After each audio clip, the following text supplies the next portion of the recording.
If you come for a short term, like for example, 1 day, 1 week, 1 month, 2 months and all that stuff, you are coming up with a trading mentality, like a kind of a trader mentality, the probability of you losing money in stock market is really high. Now they say that in the last 10 days, the price of Tesla share has dropped by more than 10% because of whatever certain decisions taken by the promoter called Elon Musk. So if US is going to have some challenges between July to December, that will also impact on IT spending of various big companies, and TCS share will also get further impacted. I'm sure you're following so many channels, and in most of the channels they will only talk about advantages of investing in India. I'm sure that not many people are talking about disadvantages of investing in India, or what are the cons of investing in mutual funds or in direct equities. So what are the kind of challenges, or what are the kind of drawbacks in investing in Indian equities? Not only Indian equities, international equities also. For example, take the case of Tesla. Now they say that in the last 10 days,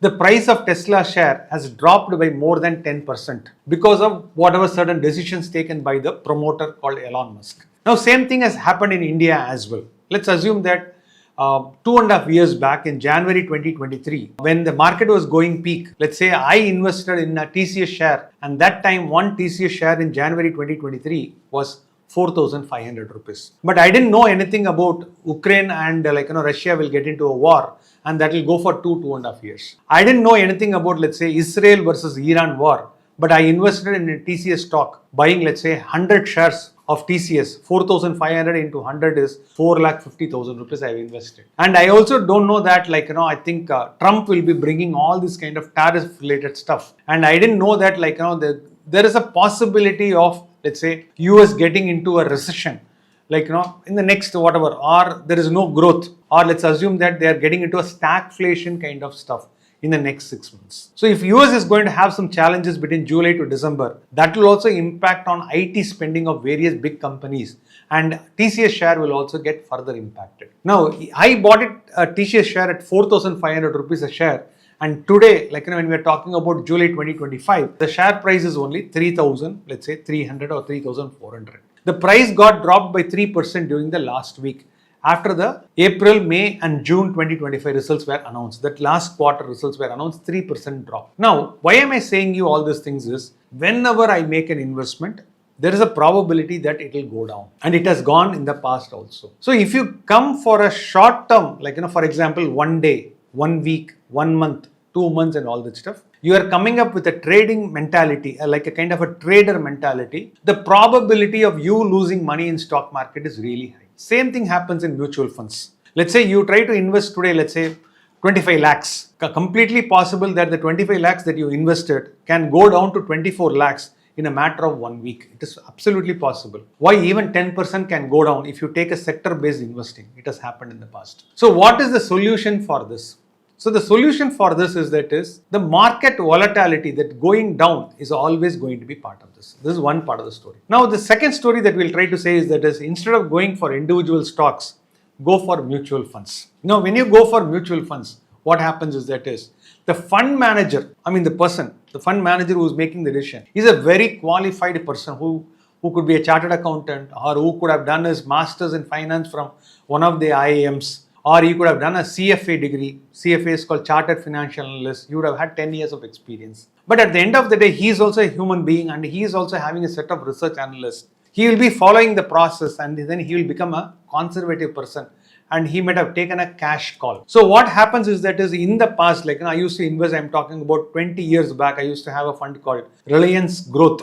Now it's called Nippon Growth. I'm talking about 2005, 2006 time frames. I had invested in Reliance Growth. For 2 to 3 years, nothing had happened. On top of it, he had taken a cash call of 15% and 20%. Now what happens is the same thing can also happen to you. So don't assume that investing in a mutual fund means everything is rosy, because if the fund manager becomes conservative and he doesn't, because once you enter into let's say a public investment vehicle like mutual funds, you can't give instructions to the driver, which is the fund manager. It's not possible. So there is a drawback to this. Now, if you want to avoid this, and then let's say you want to go for PMS, where the minimum ticket size is 50 lakhs, portfolio management services, there is something called discretionary PMS, and there is something called non-discretionary PMS. Let's assume that you are going for non-discretionary PMS. What happens is you are handing over the key to the fund manager.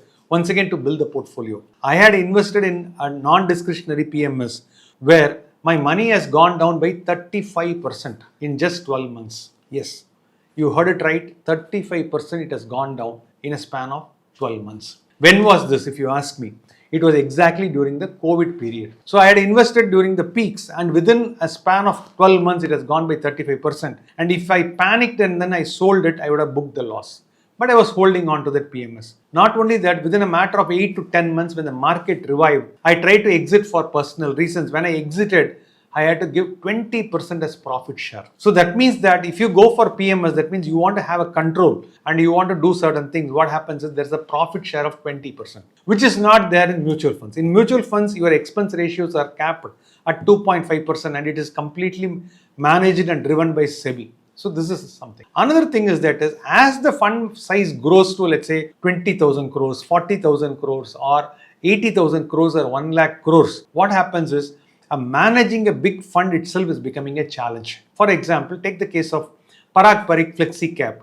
If they're going to have 1 lakh crore, now what happens is if they want to invest 1% of it, then they have to find an opportunity for 1,000 crores. Where will they find where to invest that 1,000 crores in one single stock? Not only that, there should be a liquidity attached with it. So you will think immediately that let me go for ETFs. ETFs are the safe bet. Now, if you go to ETFs, once again, there are some drawbacks are there. For example, today we are doing this recording in July 2025. If you look at Quant Mutual Fund or if you look at, let's say, Parag Parikh Mutual Fund, they're all having a cash portfolio of, let's say, 5 to 10% or sometimes 15% they're holding in cash. So if you are investing in ETF, what happens is the entire money is invested in ETF. Let's assume that in the next couple of weeks, the quarterly results are not in line with expectations. If the quarterly results are not in line with expectations, all these prices will start coming down. Your portfolio will come down. But on the other hand, an actively managed fund, what they will try to do is they will try to use this as an opportunity, to invest. So that's why what we try to do is we try to do a balance. We look at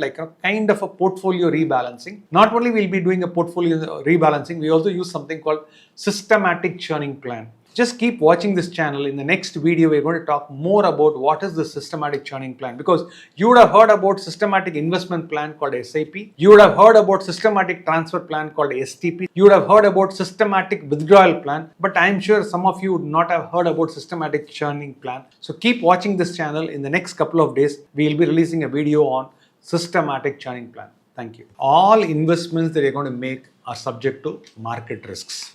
So nothing comes without risks. For example, whether you are going to invest in real estate, that will come up with some certain risks. If you are going to invest in gold and silver, the prices are fluctuating like anything every day. That is also coming up with risk. If you are going to invest in direct equities, obviously, yes, it is going to have risks. Same thing with mutual funds. All investments are subject to market risks. Go through all the scheme related documents.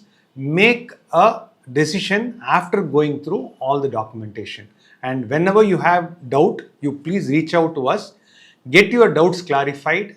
Get complete clarity before making any investments.